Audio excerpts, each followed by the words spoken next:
አዲስ አበባ ታሪክ። አዲስ አበባ የኢትዮጵያ ዋና ከተማ ናት። የተመሰረተችው በ1879 ዓመተ ምህረት በዳግማዊ ምኒልክ እና እቴጌ ጣይቱ ነው።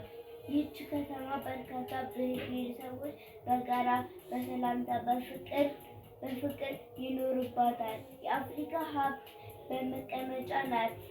በርካታ የሚጎበኙት ቅርሶች አሏት። በውስጧ ከሚገኘው ቅርሶች የቀደሙ ዘመናዊ የኪነ ህንፃ አሰራሮች፣ ቤተመንግስት፣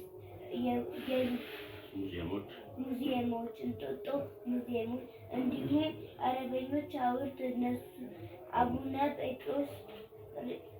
ጴጥሮስ ሐውልት፣ የካቲት 12 ሐውልት ወዘተ ይጠቀሳሉ።